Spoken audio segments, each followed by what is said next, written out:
Hello and welcome to another video in the series where I'm reassembling a Villiers 9E engine that has been removed from a Pangor Penguin amphibious ATV.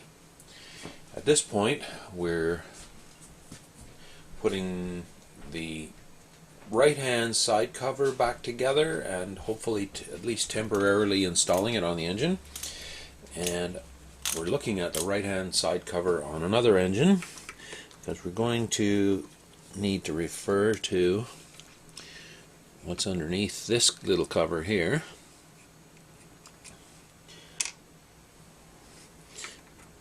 This is an engine that has not, as far as I know, ever been disassembled, well, at least except for me doing this a little bit to have a look at what's in it. And what I'm doing here is just looking at this for reference. Now, this is the points cover, and this is the right hand side cover, of course. As I mentioned earlier, that's what we're going to be working on. And I'm just looking to see that, okay, the oiler wick for the ignition cam is on the bottom. The set of points with the black, mostly black lead, mostly black wire is towards the front. And the one with the mostly red wire is to the rear. Now, I want those wires routed so they're not affecting the ability of this set of points to open. But wick at the bottom, red to the rear is what I want to remember. We're not going to be able to do any final assembly on this cover today. I hope at least to get the points secured to the points plate and maybe get the gap set. We certainly can't set the ignition timing today, but wick to the bottom, red to the rear. I'll just put this screw back in, and then we'll move on to the actual engine we're working on.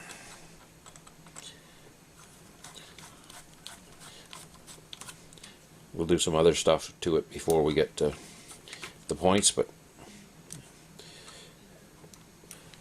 that's for later.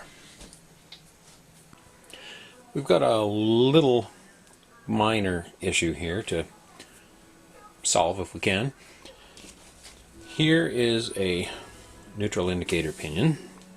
It goes on the transmission, what I'm going to call the shift shaft. And as this rotates, this pin right here, sticking out of the top of this gear, where this built-up spot is, this pin contacts the neutral indicator contact, shorting the neutral indicator light, or connecting, I should say, the neutral indicator light to ground and turning it on. So when you turn the key on, or when the key is on at any time, I guess, and the transmission is in neutral, this pin right here contacts the contact on the transmission and the light comes on to let you know you can release the clutch and the machine shouldn't roll under power away. Anyway, so this is a neutral indicator pinion that I purchased because excuse me, this is the one off of the engine we're working on, and the pin has broken. It's broken off just below flush. So while I do have a replacement right here, I'm going to see if I can remove this pin and replace it. Since there's nothing else wrong with this gear, it's not actually, it's not used, the teeth aren't used on it. It could just be a sleeve with this pin on it and that would work, and it holds the O-ring on the shaft so the transmission doesn't leak. So I'm going to try to push this pin in, not using this cotter pin of course, it's too big, but I think I'm going to try something like a push pin, and what I'm hoping to do is push the pin that's here down into the hole and maybe bend it and push it in and take it out that way, since I don't know how I would ever remove it by pulling it out. So I'm going to try that and see what happens. I think my push pin experiment has worked. Here is, if it'll focus, here is the replacement neutral indicator pinion I ordered with the pin in it to make contact with the neutral indicator contact. And here is the neutral indicator pinion that was on this engine that had the broken pin. Now, hopefully we can see there, that shiny thing under my finger is a pin. And how I put that pin in was,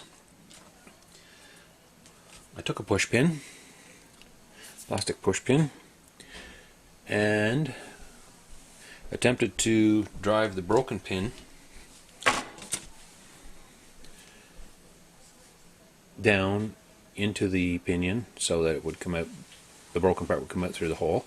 And of course, when I hit the push pin with the hammer, it bent. So I simply took my pliers, took the plastic off of the pinion, the push pin, just by squeezing with the pliers until the plastic broke. So I ended up with a bent pin, and then I compared the length of the pin, if I don't drop it here, to about what I wanted to end up with, marked it and cut it with the locking pliers, the wire cutter on the locking pliers. Then I turned the pin around, held it with a pair of needle nose pliers, and gently tapped it with the hammer until it went down into the hole, pushing the broken pin down through as it went. The head of this pin, the push pin, is flat compared to the proper pin in the replacement neutral indicator pinion. So I simply took a file and rounded the top of the head off. So I'm sure that will work for us. So although we have a replacement here, we were able to salvage the neutral indicator pinion that was on the engine. Nothing wrong with it, it just needed a new pin. So the neutral indicator pinion goes on this shaft. And before we put it on that shaft, there's an O-ring that goes down in here. I'm just going to, I have a new O-ring. I'm just going to put a little oil on this just to lubricate it, to install it, and so it has some oil on it.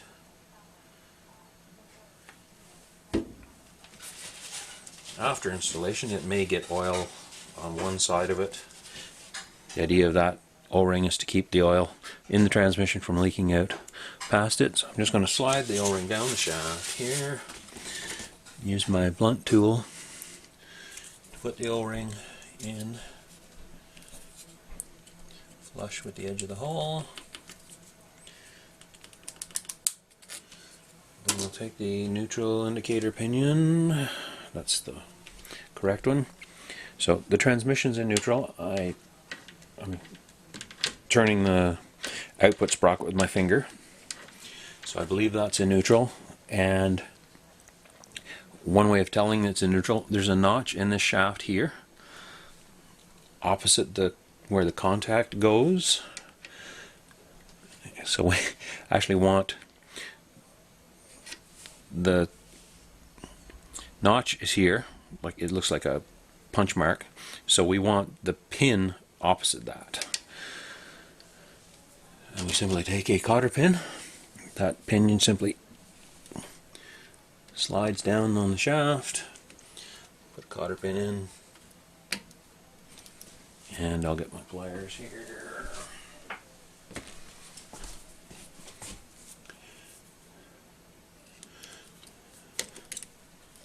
And we'll just bend the cotter pin slightly.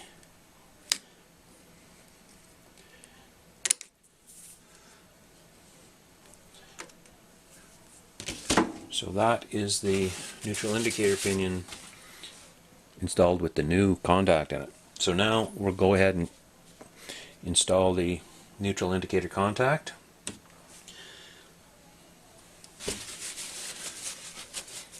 Here's the neutral indicator contact.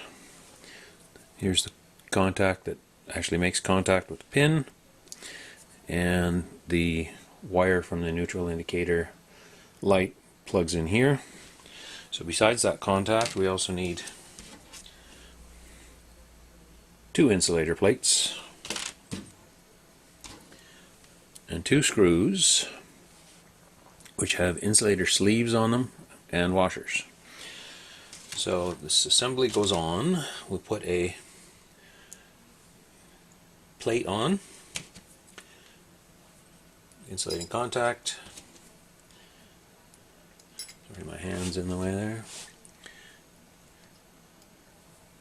Another insulating plate. Then we'll put one of the screws in.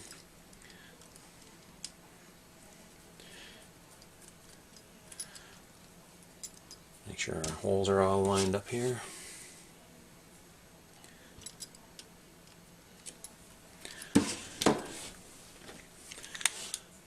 And carefully snug the screws in. The insulator sleeve should of course go right through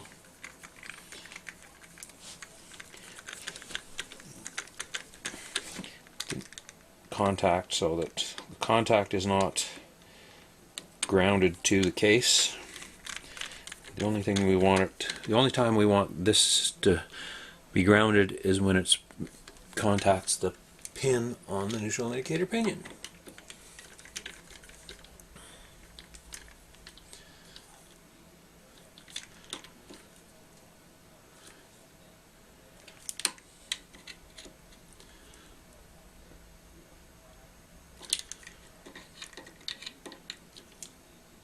And if I had my little test light handy, we could verify that that was correct. But see that the pin here, the pin is contacting this contact.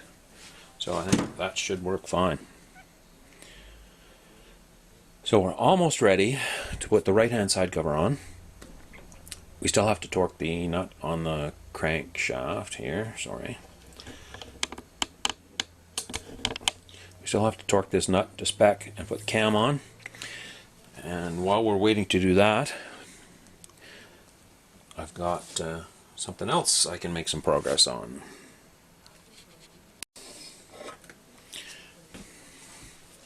Here is the right hand side cover from this engine.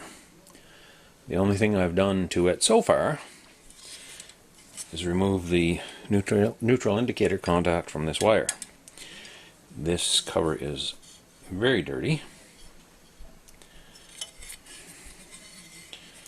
It has some extra hardware in here. I'm not sure what that's for. That might have maybe been for a exhaust support. Cover's got a broken screw on it here, sorry, broken ear on it, but I don't think that'll affect anything.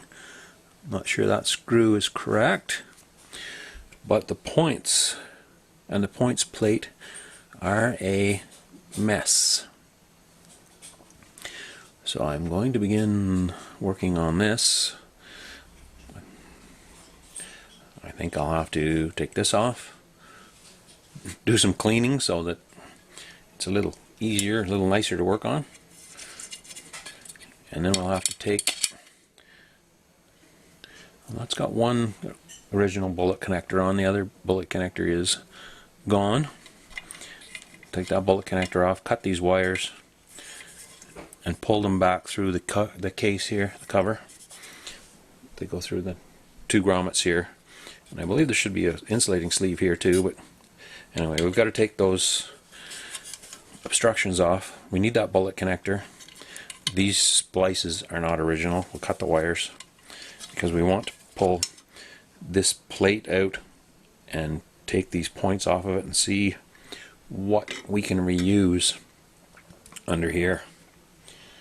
So that's going to be interesting.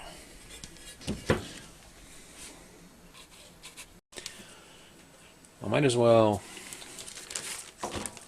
start taking this side cover apart. Take the points cover off.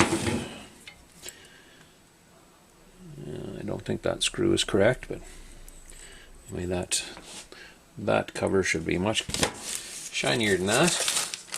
Hardware in my zipper bag here. Take these two bolts out in the zipper bag. And I'll just turn this over. And the neutral indicator wire goes through a hole in the bottom of the cover. There's the remains of a grommet here. It's gotten pretty soft. I'm just going to cut it away with my pliers here and remove it. It's like bubble gum.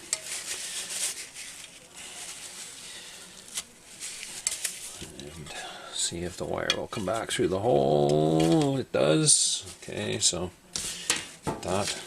Put it aside to clean it up. See if I can get the remainder of the grommet out of that hole. Now, on the wires for the points, I do want to save that bullet connector, so I'm going to cut the wire and give me a little bit of wire there to work with. I'll save that bullet connector and put it in the zipper bag with all the other parts I want to save. Now these two splices here are not original, and these wires we should not need because the new points should have wires on them long enough to use. There's one grommet out of the cover on the wire. I'll just remove it. And the other grommet, I'll just poke it out here. It's still right through the cover. Put some tension on it and guide the end of it through the hole here. Sorry, my light, the light that I'm working in is not very good.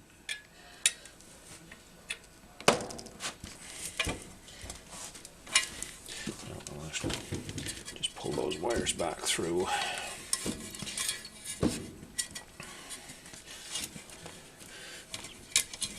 Pull the wires out here.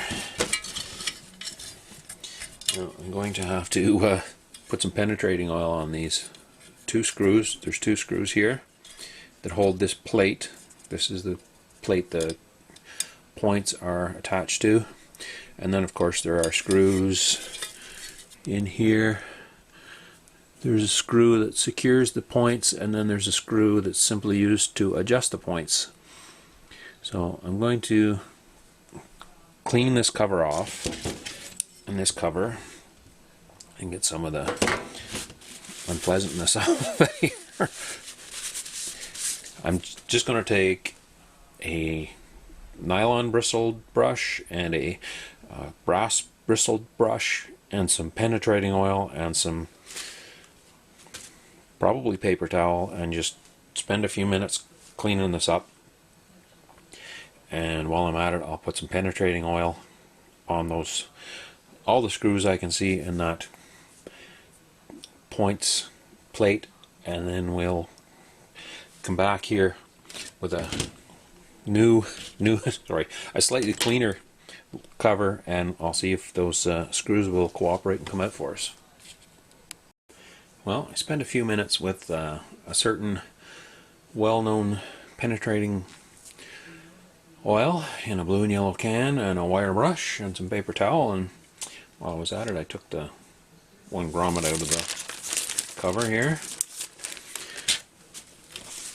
So the cover may not look like new, but it's certainly going to be a little more pleasant to work on.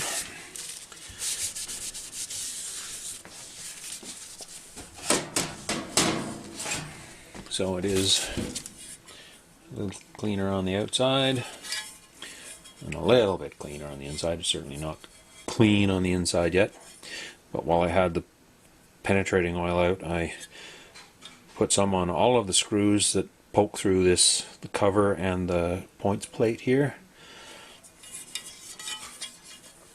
Again, the cover's in good shape. It's just a little stained from years of being enclosed in a engine compartment. And there's the points cover. It does have a broken ear on it here, but I think it'll still work okay. That should cover the points. I'll make sure the screw holes the threads are clean. This cover could get a little more cleaning. This won't be quite as visible as it would be on a motorcycle. This is going in an engine compartment in the back of a amphibious ATV, where you won't be able to read the Villiers name, but the side cover should still work. Our neutral indicator wire that was covered in a gooey mess that was the remains of the grommet from here is now clean. Save that in our zipper bag. So now, I think our next thing is to remove the points plate. So there are, as mentioned, several sets of screws in here. I think instead of trying to remove the points from the plate, I'm going to remove the plate completely. And there's a screw here, and I believe this is the remains of the lubricating wick that's supposed to keep a little bit of lube on our ignition cam. There should be a screw opposite that one. Should be a screw here. I'll have to dig that out. But we'll take our screwdriver, which has, I believe, a properly fitting blade. And this is my ratcheting screwdriver, which won't lock in both directions. So let's see what we can do here. See if the screw will come out.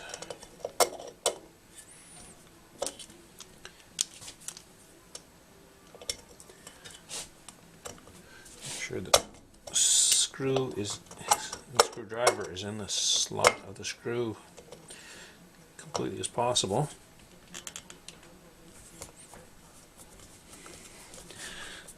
And I do believe it's coming out.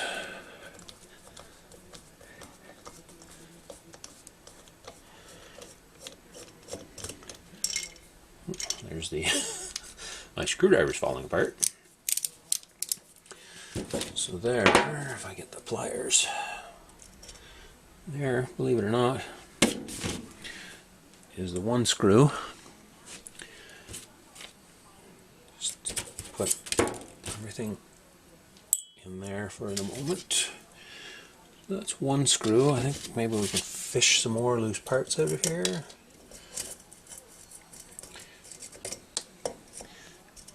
And this has been quite rusty. I think I can see the slot in the other screw here. This is pretty interesting. The other screw is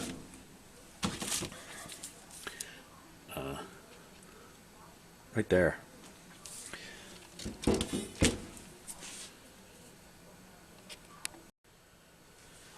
And we'll try our screwdriver. Clean the slot and the screw head out.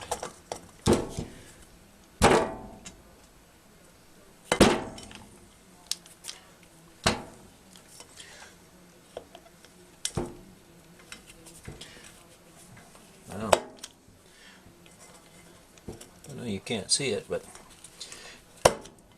you may be able to tell by my sounds of amazement. That screw is actually turning.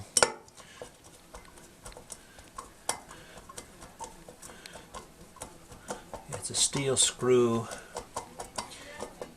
going through the aluminum cover. It goes through the steel points plate. And there, that other screw is out. So now, that is all that should be holding this points plate in place. Sorry. So I'll turn this over, give it a little tap.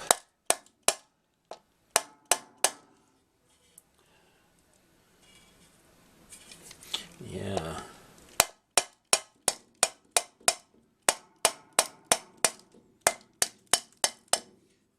Few taps, just using the end of the screwdriver. There we go. So there is the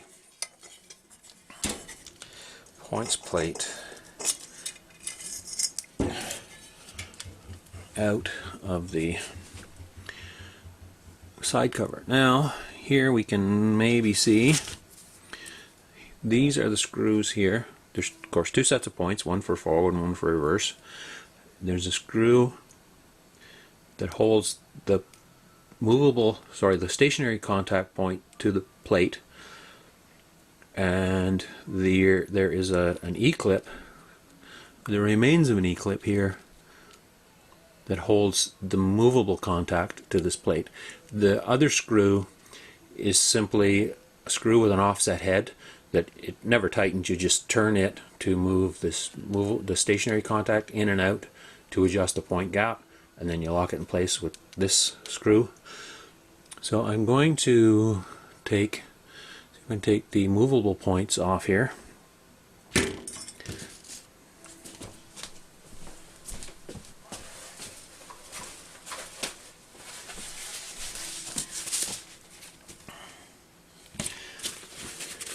So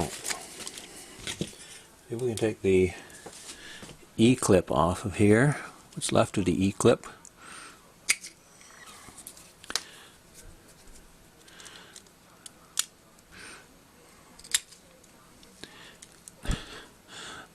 There we go. There is an E-clip there. There's enough left of it that it's coming off as an E-clip. See, there we have the E-clip.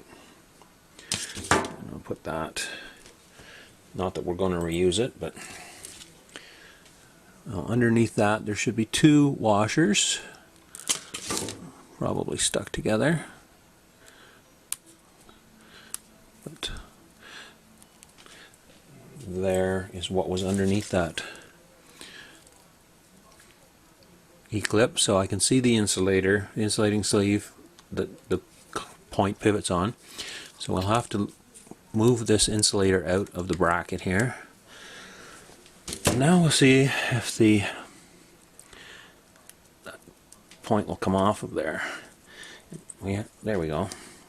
So there is the movable contact actually coming off of that pin, and the pin is part of the plate. That's why I'm taking it off, because the points are obviously not going to be reused,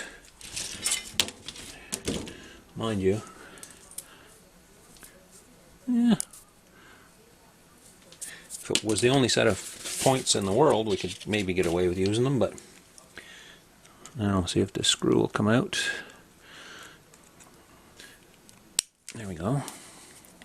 Again, the screw has been soaked for a few minutes, maybe 15 minutes, with penetrating oil, and the screwdriver I'm using fits very well in the head of the screw, and I think that's the big thing, is to have whatever tool you're using fit the fastener well. So the screw is out that holds this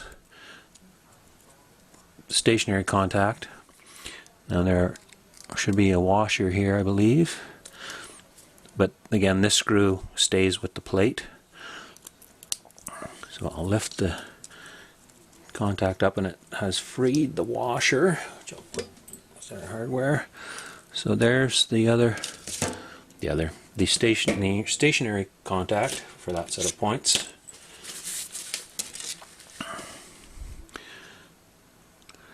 And we'll do the same with this other set of points. This might have been the set that was down in the moisture. Sorry, the light I'm working in is terrible. The camera will actually see better than I can at the moment. I think I see the remnants of an E-clip there. See if I can get it to start off of there.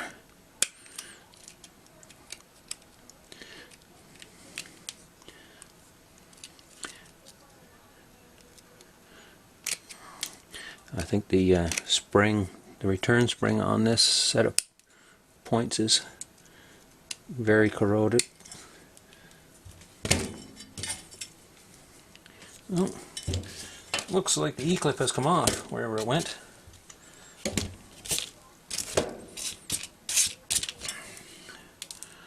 Yes, I see the shadow of an E-clip there. So the washers, yep, the washers are off. We'll liberate the insulator from the bracket here. I'm working the camera, there we go. Let's see if the insulators pop back in. Just hold the whole thing with the pliers here maybe. Pry up gently. There we go. The other movable contact. Oh, there's the E-clip there. There's the E-clip. What's left of it? Oh, rust. Rust, rust, rust. Those points actually don't look like they were in terrible condition when this machine was last run. One more time. There we go.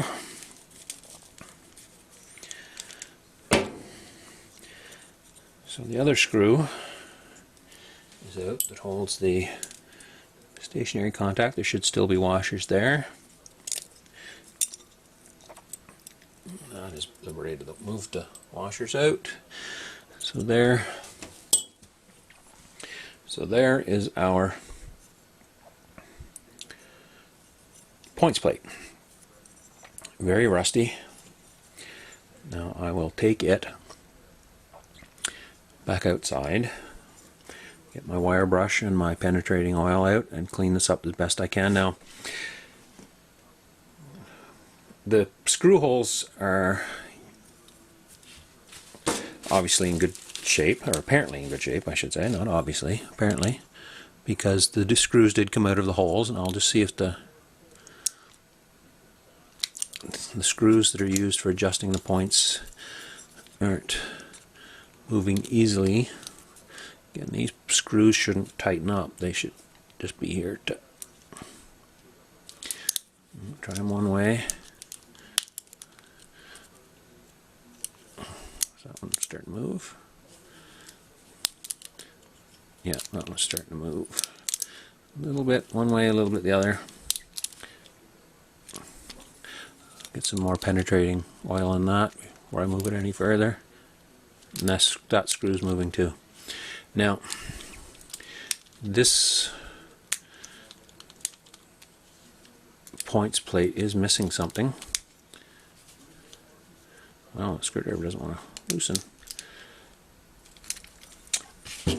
But one of the first things I pulled out of this side cover was a wick.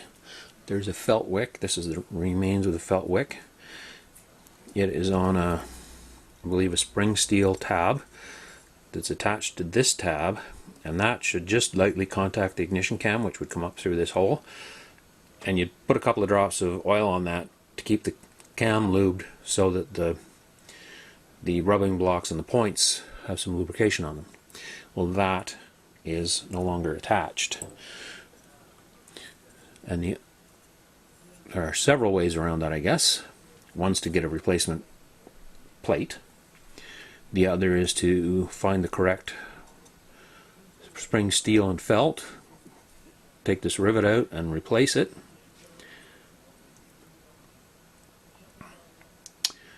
But I'm going to clean this up and we're going to go from there. I'm going to clean this up with my wire brush and penetrating oil, get these two adjustment screws moving, and then I'll see what we're left with. And then we'll go from there. But it's getting cleaner. We're seeing what we've got to replace here, so we're making progress again. Here are the parts that we're either going to use today or we're going to use a little later that might require some attention. what we have, of course, is the right-hand side cover, which has been cleaned, not up to as new condition, but it is certainly a little nicer to work with. And I went and found a couple of new screws for the points cover, and I just ran them in with a screwdriver. The threads on this cover seem to be fine. I wound the screws for the points plate in. I put them in backwards here just because I threaded them in with my hand, and it was easier to put them in backwards just to check the threads, and they're fine.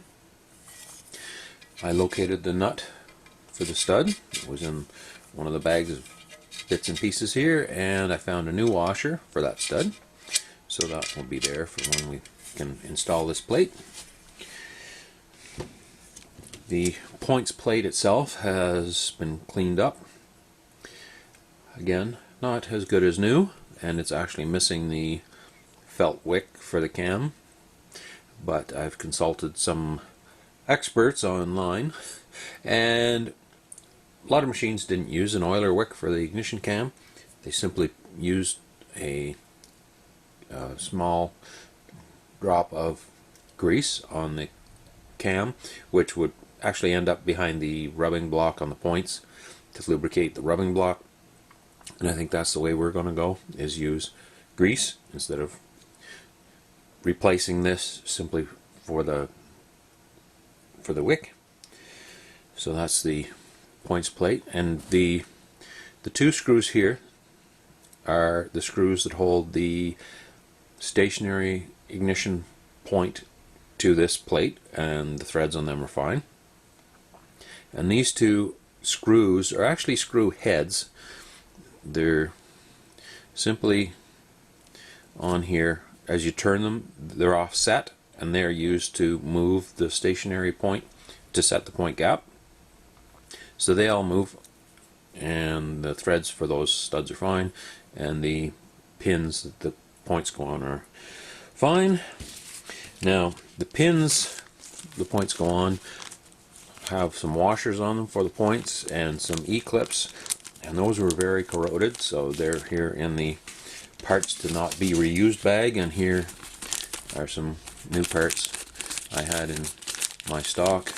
So we're going to use new washers and new E-clips to install the points. Get those out of the way. We have two new sets of points, one with a red wire, one with a black wire.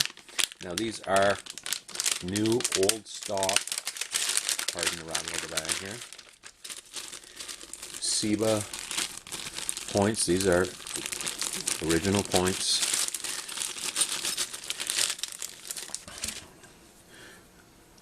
You can see the SEBA logo right there. Now these are new old stock points, so I'm not sure exactly when they were produced, so I'm just going to clean the contact of them up with my wire brush just to be on the safe side. No point in putting them in, going to use them and finding out they are slightly corroded and not making contact. So I'll clean them up before I put them on. And this other bag here, we have a very important item. Well, several important items. We have the ignition cam that was on this engine. Now, I'm not sure if you can see in this light, but one of the problems with this engine, or I guess the major problem with this engine, was corrosion. It sat, and the way the machine is built, it's basically a bathtub on wheels, and the engine is in the back. Now, I don't know if water built up in it, or if maybe because the machine's amphibious it sank and the water was never properly removed. But anyway, a lot of the engine components are corroded. Now this ignition cam is corroded, or was corroded, and is very pitted. And one of the places it's very pitted is on the high spot of the cam. Here's the high spot of the cam, and there's a very pitted spot right there, which I think may lead to premature damage and wear on the rubbing block on the points. the rubbing block of the points is what contacts the cam and pushes the points open as the cam rotates. So I have decided to replace that cam, and here is the replacement cam. It has a little bit of surface stress on it, but it is nice and smooth. So we will use this cam, and one thing we want to note while we're looking at the cam is this notch. This notch fits in a particular spot on the rotor, so we want to watch for that notch when we're putting this cam on. So there's our replacement cam that we're using. I'll put the old cam in our parts to not be reused bag so it doesn't get confused. And then our other stuff here. Here are the screws to install the right hand side cover to the engine. You'll note that they are 2 different lengths. And if we look at the cover here and just do a crude measurement using the bolt as a measuring stick, that hole from here to here is that long, and on the bottom the hole is that long. So the screw on the bottom is longer. Okay, so that's the hole on the bottom, and that's the hole on the top. So the short screw goes on the top, long screw goes on the bottom. Now I've looked at these screws, and I'm going to have to check the threads on the crankcase, because these screws, the thread pitch here looks to be slightly different than the thread pitch here. So, and that's on both screws, so I'm going to have to check the threads on the engine to make sure they're not damaged before we attempt to install these. And these screws, I'll have to see if I can locate a die stock to, actually sorry, a die. The die stock I believe is the handle that the die goes into, but I'll have to repair these threads before I attempt to reuse these screws. Now I do have replacement screws, but these screws are used. The heads are a little bit less than perfect, but they are quite usable, and if the threads can be repaired, I would have no problem reusing them. And what else have we got in our bag here? We've got 2 screws and washers. They look like they may be for the points plate mounting.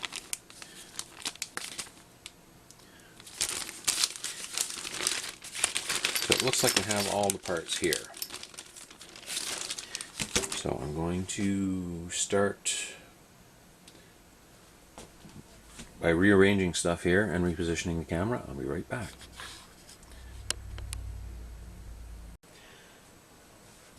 With the tools and everything rearranged a little bit, I think I'm ready to start. So I'm going to start by putting a little oil, just a little light oil. The adjustment screws here, I'm just going to put a little bit of oil on them, and maybe you can see as I turn one here, see how the head is offset. Again, that's simply to adjust the stationary point. It's to move the stationary point. It's to adjust the stationary point to help hold it while you're adjusting the stationary point to set the point gap. I'll just give them a few spins here to work the oil in, and then wipe the extra oil off.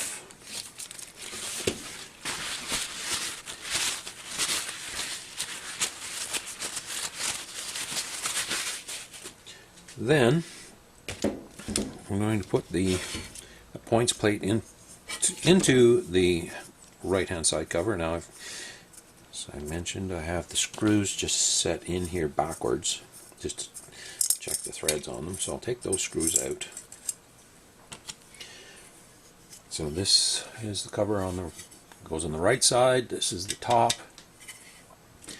And so this is the same orientation as what we viewed on the engine at the start of this video. If you crawl back, so the mounting holes are there and there where the screws go. So the mounting holes are here and here.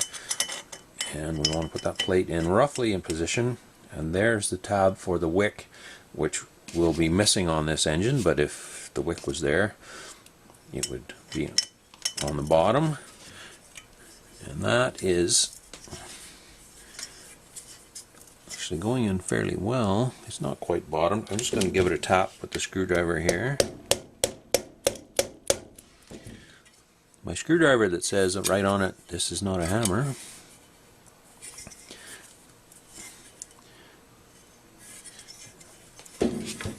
Now, this plate is only going to be loosely positioned. When I say that, it's actually very difficult to turn. But we're going to want to rotate that to set the timing, the ignition timing.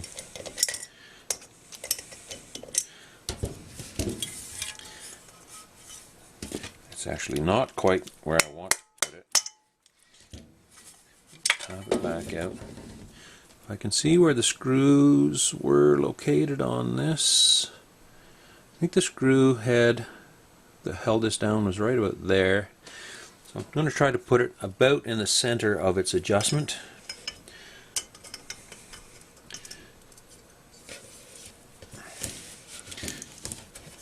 So there, that's about the center of the adjustment. Now, I'll just put a little oil on these screws too. Just to help them go in and keep them from corroding in the near future, at least. And these screws are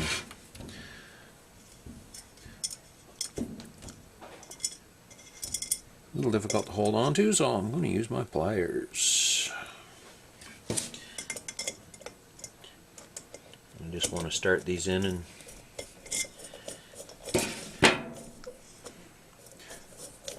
I don't want to tighten them down because this plate is going to have to be adjusted in all likelihood. The points will have to be installed, the gap set, then the timing for the front set of ignition points set by rotating this plate,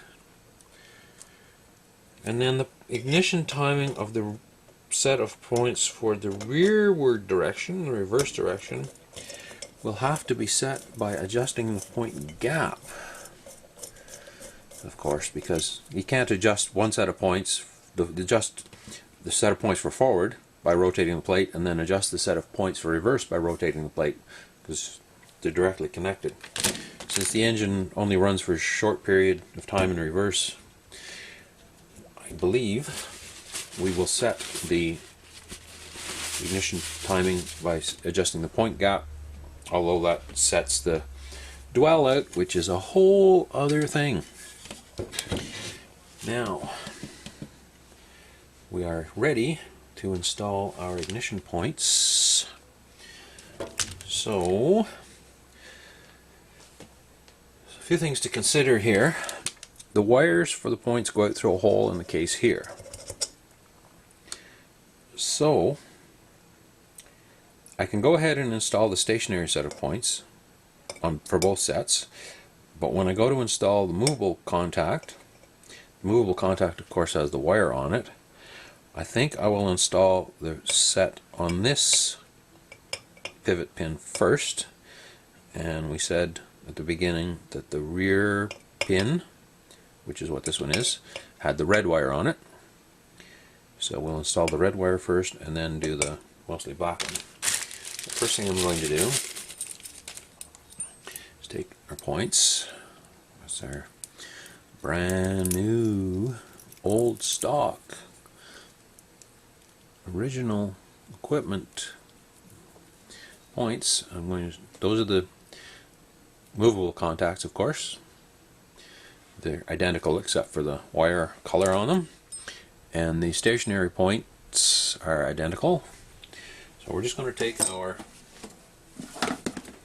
motor tool here with the little wire brush on it and polish the business end of these.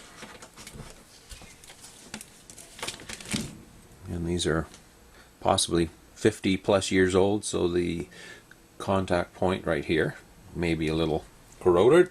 Might as well clean them now just to be on the safe side. Be ashamed to put this all in and check for continuity and find out they're dirty and have to take them apart again. And once we get these clean, we want to try our best not to touch those contacts with our fingers, because the oil and grease on our fingers will of course stick to them, and then any dust and dirt will then stick to the grease and causes issues. So here come the dentist office sounds.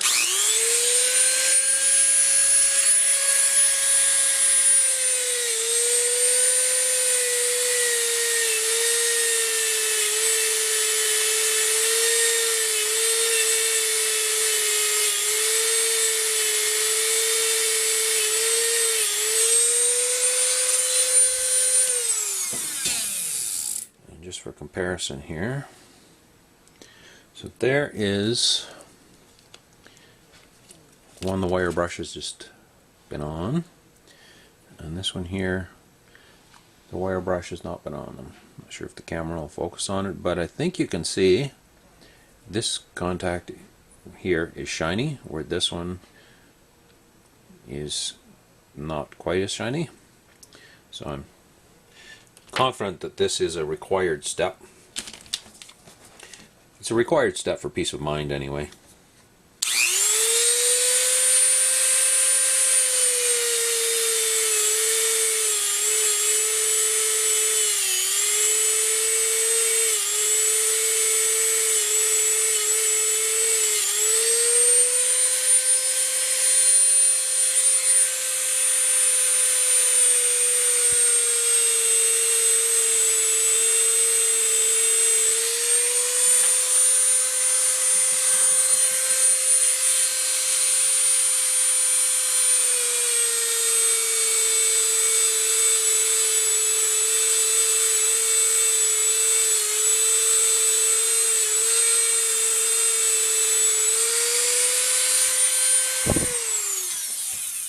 And again, there is there is the one of the movable contacts, the contact surface, of course, there, shiny, or that one is not quite as shiny. So just polish this last one here.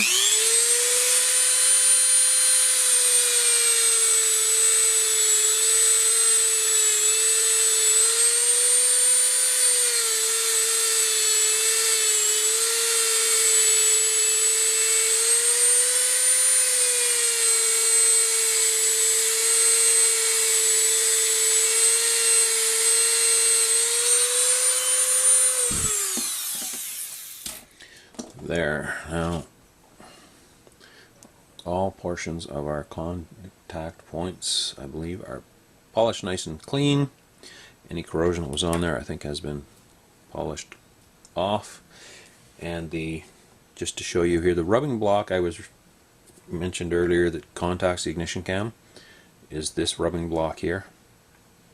It's made of an insulating material, of course, so that because this contact is insulated from ground by the insulating sleeve in the middle that it pivots on, and of course the rubbing block is an insulating material. We only want this to contact ground when it's closed, and there's also an insulator on the spring here. So now we're going to put our stationary contacts in. I'm going to remove the screws that I had installed in here just to test the condition of the threads out. I'm reusing the original screws. Reusing the original screws that hold the points in, the original screws that hold the points cover into the points plate into the side cover, and reusing the original. Going to reuse the original points cover. Everything's been cleaned and checked. I'm just going to put a little oil on the threads of these screws. Hardly even a drop. Again, you don't want to get oil on these points. So, the stationary contact goes on. I'll set it in place here and then show you what I've done. Now again, we'll try to set everything about in the middle of the adjustment.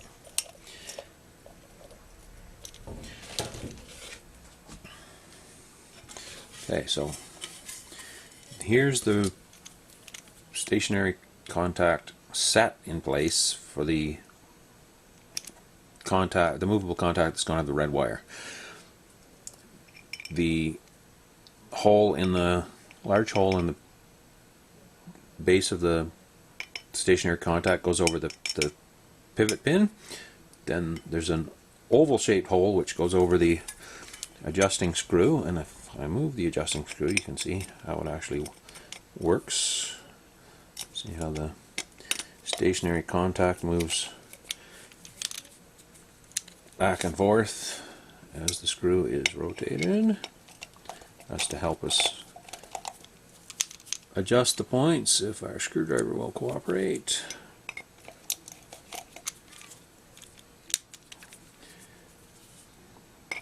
A little tool issue here.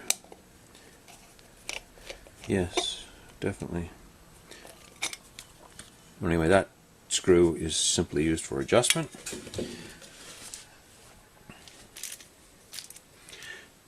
And I'm just going to put that in the middle of the middle of its range. Pardon me, I'm having a problem with my words this morning.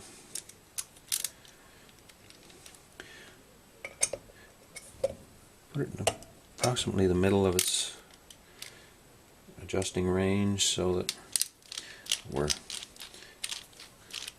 somewhat close to where we should be. And I'm just going to grab another screwdriver here.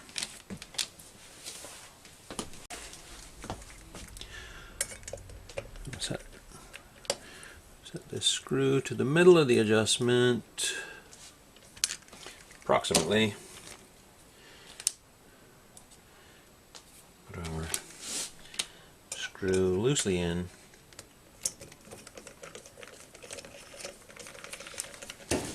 Now the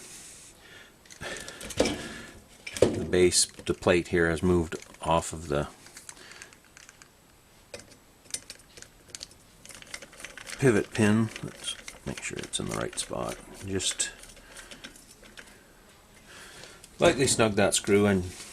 Now we'll put the other stationary contact in place. Set it to about the middle of its adjustment. And by middle of adjustment, of course, I mean the hole for the screw is in the middle of the slot. Put the other screw in.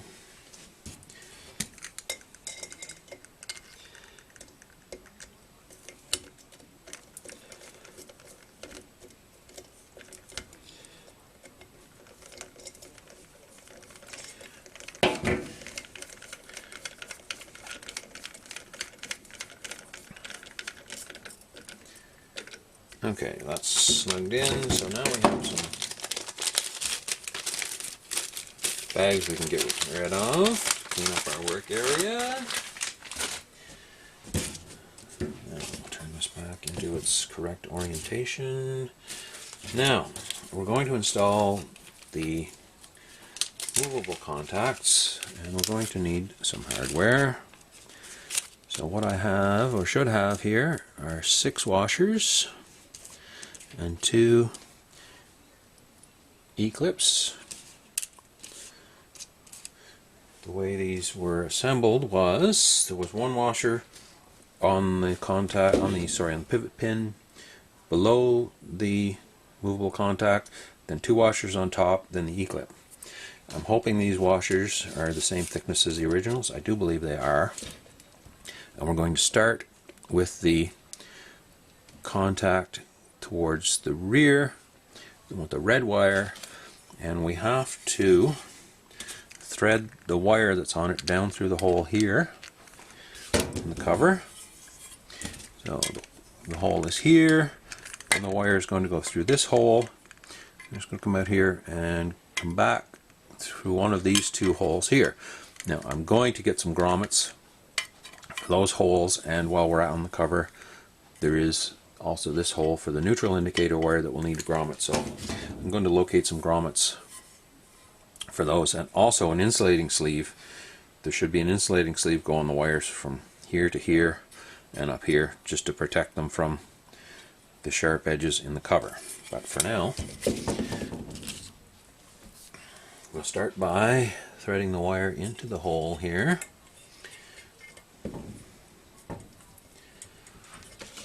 And of course the wire's going. I'm not going to worry about threading it in the back of the cover here.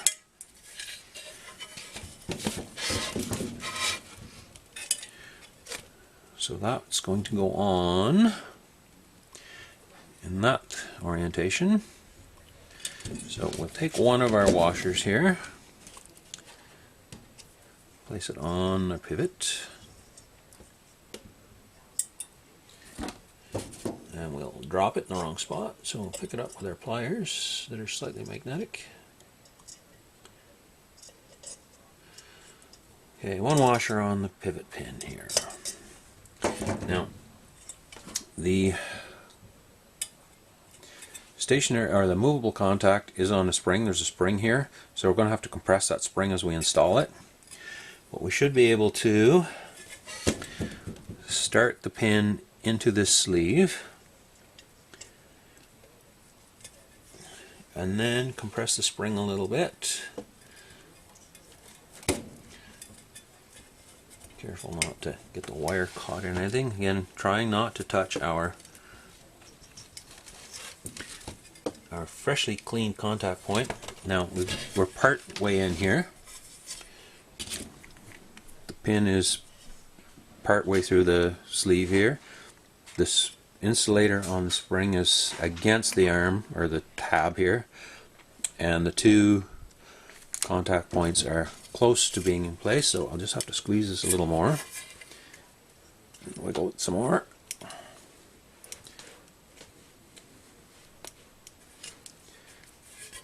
Set this down, it'll be easy to do, easier to do.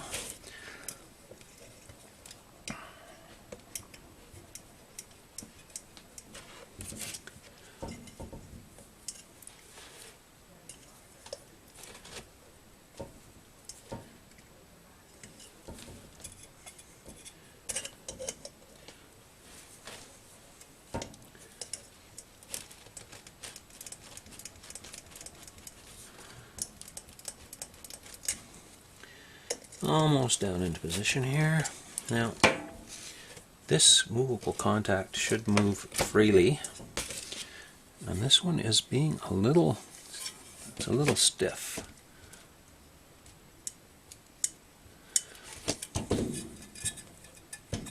Now, one thing is our insulator.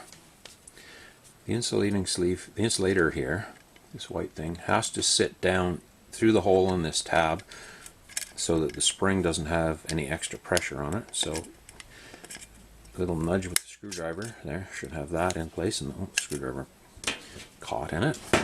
So there, the insulator is in place, and we'll just pull this wire in a little more to get it out of the way. We want as much of this wire as possible out of the way, but we don't want any sharp kinks in it or tension on it. I'm just going to put a little bit of oil on this. Work it in here.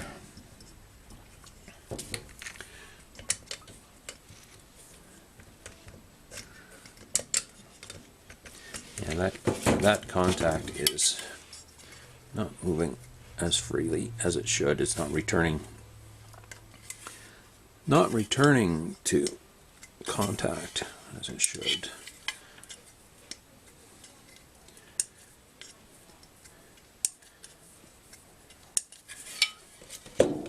Just continue working it here. See if the oil soaks in and makes a difference.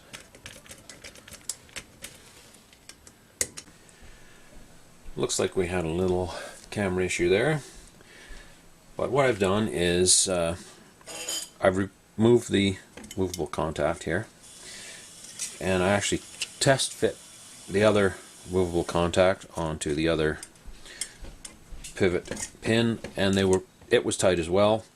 So I took a drill bit. I found in my case of drill bits here a drill bit that would just nicely fit through the center of the insulating sleeve, and then I took the next size up and simply worked it through the center of the sleeve to open the hole up just a little bit.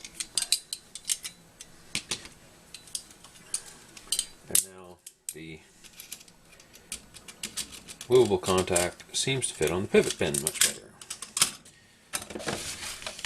So we'll go back to putting this set of points in place. So again, try and get some of these tools away that I shouldn't need anymore. So we'll start the sleeve on the pin, compress the spring, slide the contact down the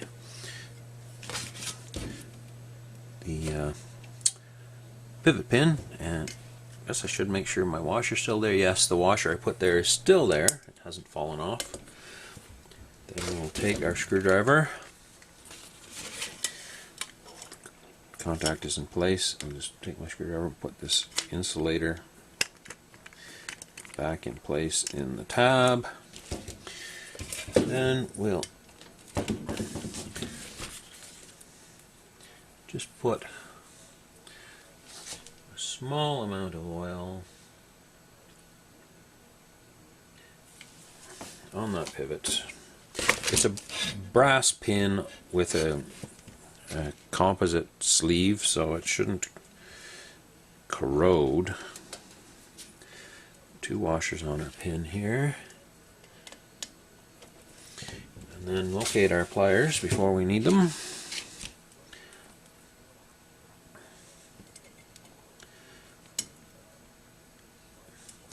Now, our washers might be a little bit thicker than the original ones were. The original ones were quite thin. I'm going to drop the E-clip.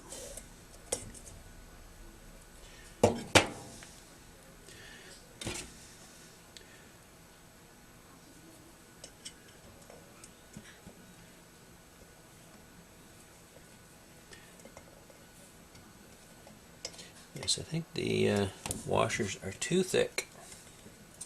So I'm going to remove one.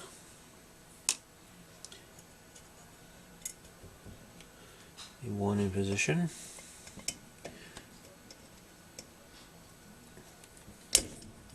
So if you have your original washer still in usable condition, there should be one on the bottom, two on the top, and now this washer is out of position so that it's blocking the E-clip.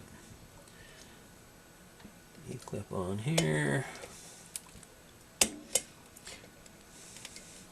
There. So our E-clip is on. Just take any extra oil off of that, and our contact point opens and closes. Now we should have the two contacts meeting perfectly, and I think what has happened is, in my attempt to free up this movable contact, I've slightly distorted this arm here. So I'm going to just take my pliers and reshape that after I install the other movable contact here. So I want the black wire towards the front. We'll put a washer on first. The one that we removed, so from here, so it doesn't feel rejected. Put it to use. Squeeze the spring, slide the arm down over the pin, put the insulator in position.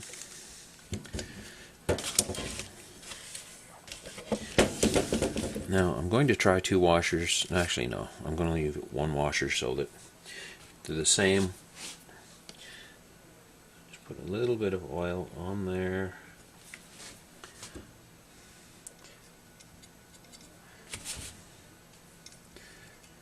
Not even a,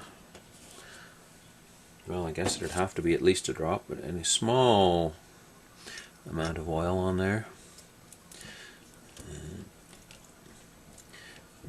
Start our E-clip.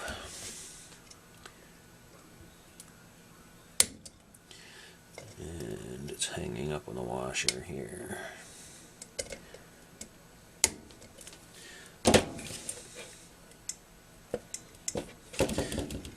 Now, wire from this has to go out that same hole. Carefully thread it out. We don't want to peel the insulation off it as we're pushing through the hole. Just carefully.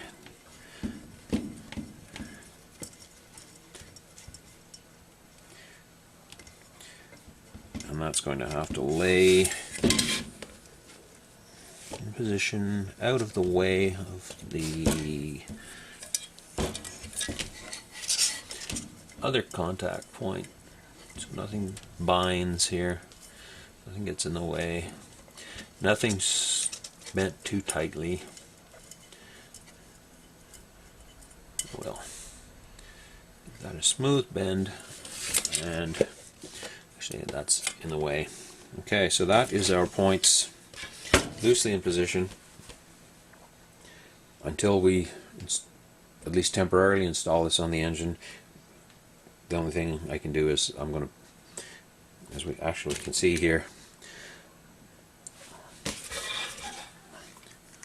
the arm on here is flat here, and here it's been bent up, so I'm just going to rework that with my pliers so that it's the same, and then this should be ready to install on the engine, at least temporarily, to set the point gap. Well, it appears I've gotten a little ahead of myself. I've gone ahead and put the SEBA rotor on here, but when I went to look up the spec for the nut here in the maintenance manual, the spec, by the way, is SEBA rotor 650 inch-pounds, which I will convert to, 650 inch-pounds, which I will convert to foot-pounds. I also noticed here the SEBA stator Allen screw torque is 145 inch-pounds. And I didn't torque the SEBA stator using a torque wrench, so I'm just going to check that, since I do have the flywheel nut, sorry, the stator nut, the rotor nut, pardon me, holy jeepers, not torqued yet. I'll just pop the stator off, the rotor off. I'll pop the rotor off and check the stator screws.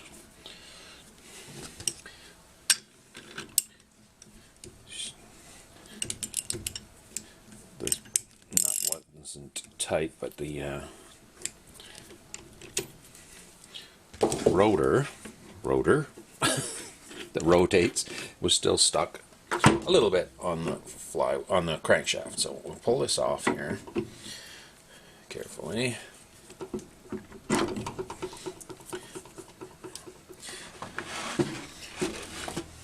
And we'll locate an Allen wrench that fits our screws, hopefully in my set. It doesn't look like I do have a proper sized Allen wrench in this set, so I'll just check another set and I'll come back in a moment when I'm actually ready to do this. And our torque spec is given as 145 inch-pounds, and dividing by 12, because I have a torque wrench in foot-pounds, that's just over 12 foot-pounds according to my calculations. So I've got an Allen wrench, a 3/16 Allen wrench, and the adapters to fit my torque wrench. And the torque wrench is set at, I believe, I'll set it to just a hair over 12 foot-pounds. And we'll just check. There, and the click of the torque wrench confirms that the screw is tight. So those are tightened at least as tight as they should be. They might be tightened a little more, but they are tight. So woodruff key has fallen out. Just put the woodruff key back in here, and we'll see if I can torque this nut while I'm here. Okay, the woodruff key's back in, and I'm just going to go grab my flashlight. So using the flashlight, I'm just going to try to ensure that the woodruff key does not get knocked out of its groove in the crankshaft here. There.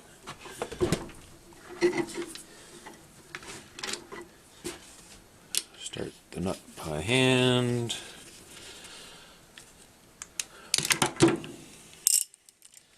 Tighten it a bit, or spin it down at least with the socket.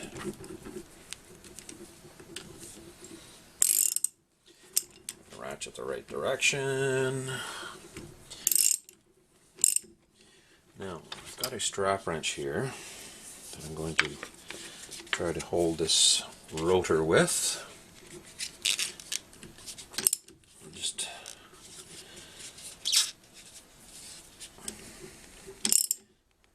snug it up a little bit with the ratchet. Now I'll need the socket. Now the torque setting specified here, Zebra rotor, 650 inch-pounds. So we'll go to the handy dandy calculator. 650 divided by 12 is 54.16666 foot-pounds. So if we set our wrench to 55 foot-pounds, that will allow for rounding up and perhaps an error in the calibration of the wrench. So 50 plus 5 is 55.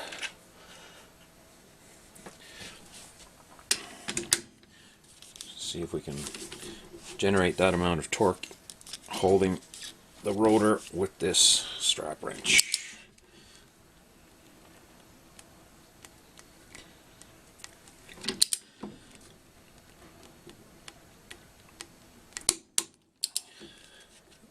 one click. Click again. There. So the rotor is on.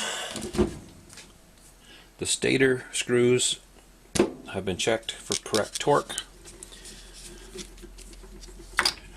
And now the rotor is on and torqued correctly. So I'll locate the cam and screws, and we could assemble that if we like. Before we can set the right side cover on to set the point gap, we need an ignition cam. This is the rotor, of course, the Moveable rotor. The ignition cam is missing at the moment. On the rotor, this flat area here is where the cam locates. There's two screw holes here, where the screws go to hold it in place. And this notch here,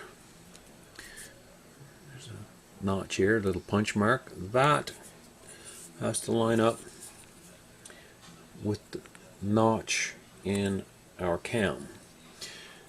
It's very important that the cam be put on in the right position, because the rotor is held on the crankshaft in a specific position located by the Woodruff key, which indexes the crankshaft to the rotor, and the cam can actually go on that way with the slot and the punch mark lined up, or if you really pay no attention to it and tap it on with a hammer, you could install the cam 180 degrees out of time. So, and what that means is the time that the points open relative to the position of the piston would be out by 180 degrees. So there's a reason the notch and the punch marker there, so we want to use them. And we'll take our screws, a little bit of, just a wee bit of oil on them. Start both of them by hand here. There's a lock washer underneath the head of the screw as well.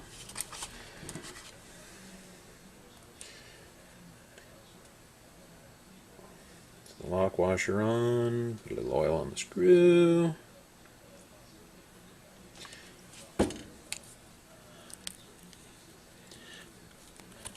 Start the screw in by hand.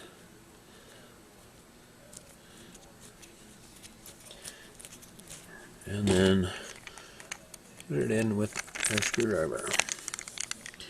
Again, we want a screwdriver that fits the screw well so that it's less likely to slip out.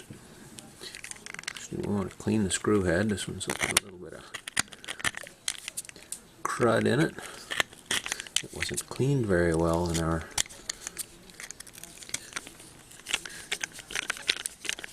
cleaning session, so we just want those tight. They're small screws, we don't want to break them. They're cheese head screws.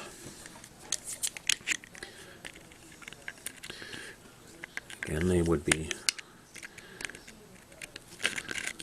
I'm sure, a thread that is not common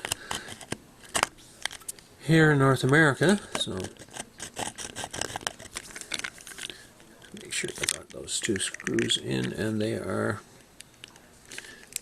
tight. Screws are in and tight. The notch marks up with the punch mark. So now I can set the cover on, and perhaps what I'll do, the right side cover is held on by two screws and a stud, and the screws go through a hole here and a hole here. Now there are dowel pins here, there are sleeves here that the screws go through, and these are used to help locate the side cover exactly, so it's not held just by the screws in the screw holes, which would have, of course, a little bit of play in them to allow for the screw to go through. The dowels are used to fit a little more precisely so that the cover is held in its exact location. The screw holes here, I suspect they may be slightly damaged. I don't have a tap to run through them to make sure the threads are okay and to clean them up. So I'm just going to put the cover on, tap it in place with my hand, and use the stud at the front to hold it while I roughly set the points in place, in position, sorry, the point gap. I'm just going to move the wires. You can't see what I'm doing here because I'm out of camera. I'm just going to move the wires for the points out of position. Sorry, out of the way here.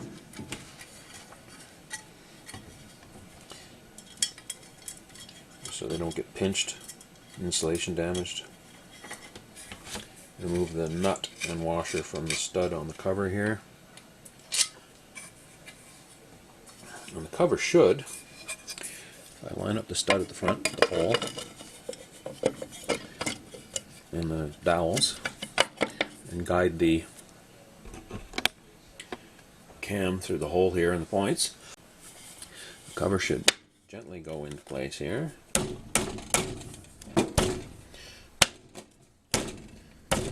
So the cover is loosely in place, so I can set the point gap. The point gap will have to be checked again after the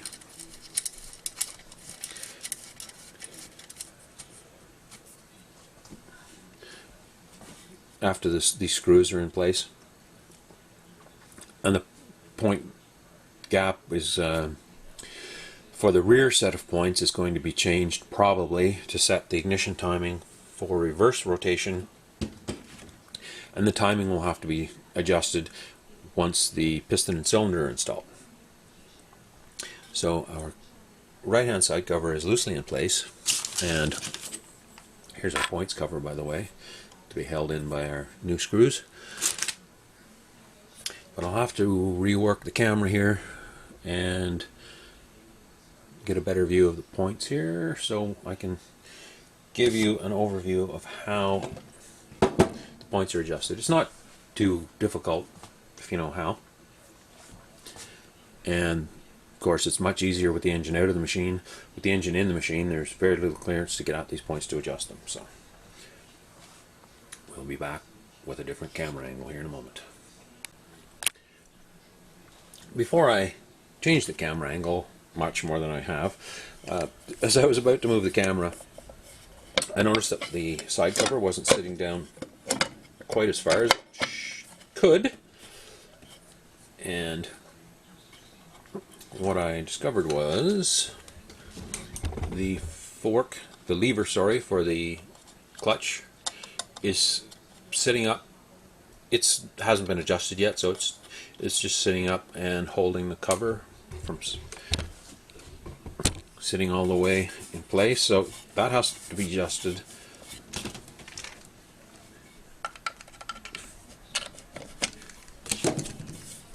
Anyway, for free play. So what I'm just going to do is I'm going to remove that cover for a second.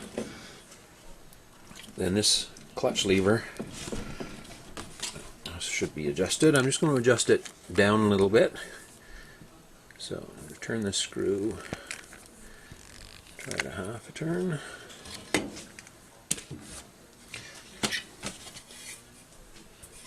That adjuster adjusts the amount of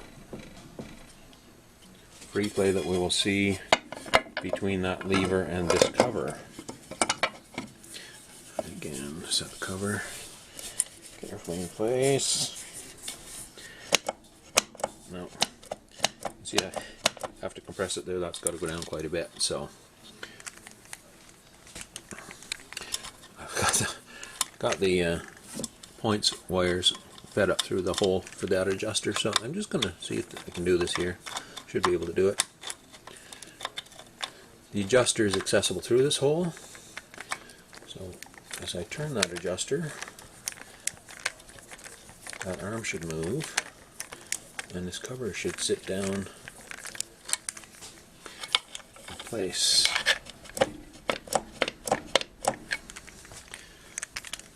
And it's not moving. Of course, cover off again.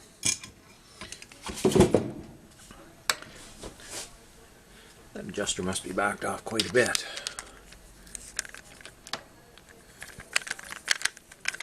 There we go. Just put that adjuster in a specific spot here, right there, I think. Try this cover again.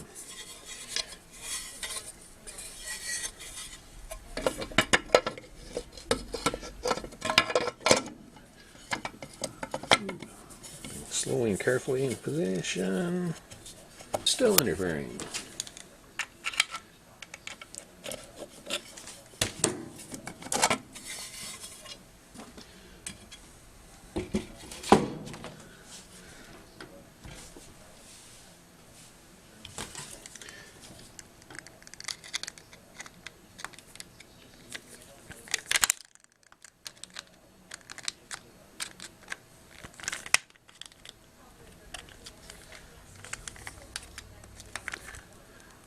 See if that does. There are notches in this adjuster and a sprung finger to hold it, so once it's adjusted it will stay in adjustment, stay in position.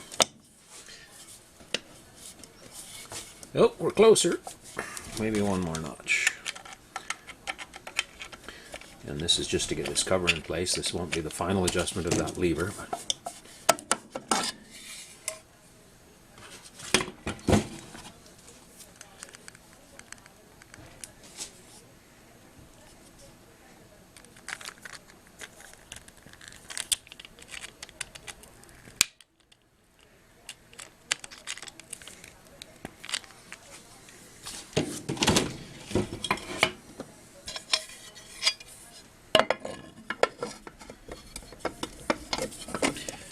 I think we're going to revisit that lever. We have to take the left-hand side cover off, the outer chain case off, when we put the cylinder on this engine. I just want to double check something. The amount the clutch push rod protrudes on this side should be adjusted, and I'm not sure that was done, because this lever should actually wiggle freely in here and it doesn't. So I think I must have forgotten to adjust that push rod length, because what I've done right now by adjusting the push rod down is actually partially release the clutch. So if the engine was used the way this is adjusted, the clutch would most likely slip. So that push rod has to be adjusted so that this lever is free to wiggle up and down a little bit. There shouldn't be any tension on like there is. So we'll do that when we put the cylinder on, which means we'll have access to the clutch on the other side. So our cover is now squarely in position. This rod is not interfering with it, but it has reminded me that I haven't checked that push rod length. So now I'm ready to go forward on this side, and we've gone backwards with this, but anyway, we'll get it done here. We're going to change camera angles and loosely temporarily set the point gap. As the final part of this video, we're going to do a quick basic adjustment of the ignition points on this engine. Now we can't do a final adjustment. Well, actually this might be the final adjustment, who knows, but we're going to set the point gap just to finish this video off, and then we will have to check the gap again before we set the timing, and we may have to adjust the gap on the reverse set of points to set the ignition timing for that. So what we want to do here is, first we have a feeler gauge, a 20 thousandths of an inch feeler gauge. The maintenance manual specifies that Seba Dynastart engines have a ignition point gap, or should have an ignition point gap at 20 thousandths of an inch. So the first thing we want to do is we'll start with, say, the set of points that's forward on the engine, and we'll just make sure it looks like the points are as open as they're going to get there. So I'll just turn that cam again.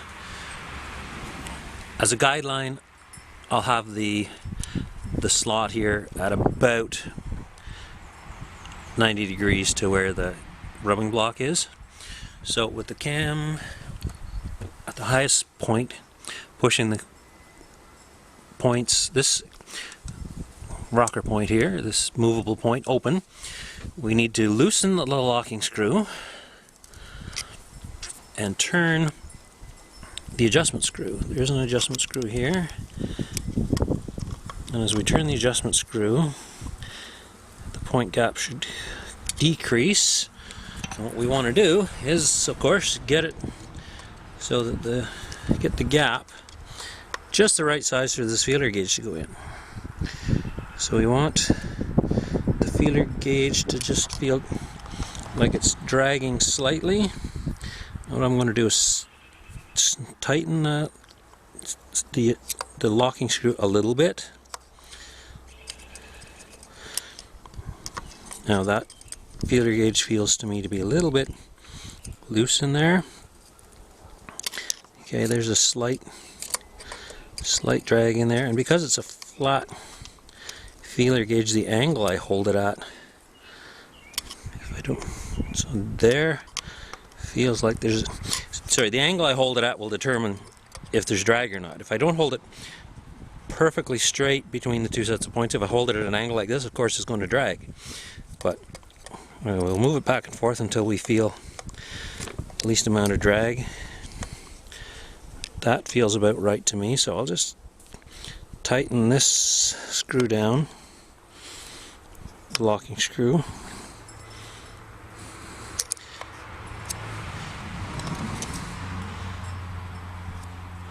And that feels not bad. There's a slight amount of drag in there. If I let go of the feeler gauges, they would fall out of there. There isn't enough force holding the feeler gauge in there to hold it in place. Actually, it's gonna, oh no, it falls out. So I think that set is set. So I'm just going to rotate the engine using the fan till the slot here is about 90 degrees to the rubbing block, and then we can see those points are open quite a bit. So those are way off, so we'll loosen the lock screw, which I can't see because it's hidden up at the top here by these wires. There we go, I can see it. I don't know if you can see it in the camera, and I'll just knock the camera there. So set the lock screws loosened, cam screw is moving.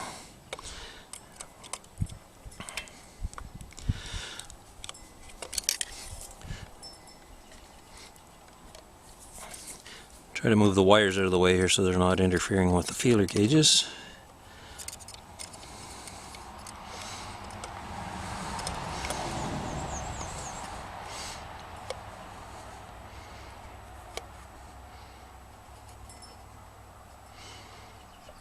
So that feels about right. I can just feel a slight amount of, oh no, see, I moved the angle of the feeler gauges, and now the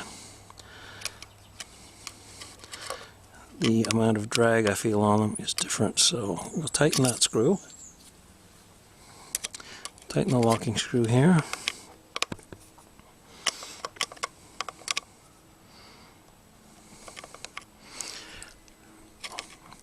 Partially hidden by these wires, of course. In my view. I'm going to bump the camera again. Sorry, I've got the camera close so you can see what I'm doing, but this is in the way of what I'm doing. So there, I believe the points are very close to the correct gap. So now that the basic point gap is set for both forward and reverse, the next thing we will do is set the timing. We'll first set the ignition timing for the forward set of points, which I believe is this set of points, but we'll find that out when we have the piston and cylinder installed. We'll set the timing, which means we'll set where the points open in relation to where the piston is.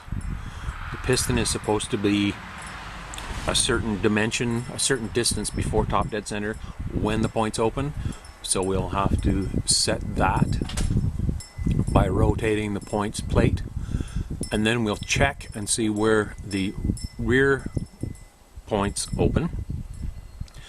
And because moving the points plate to adjust them would adjust the points timing, the ignition timing, sorry, for the other set, we'd have to adjust the ignition timing for rearward rotation or reverse rotation by adjusting the gap. The setting on these engines is 20 thousandths of an inch. We've set that on both of these, and we'll play with our ignition timing later.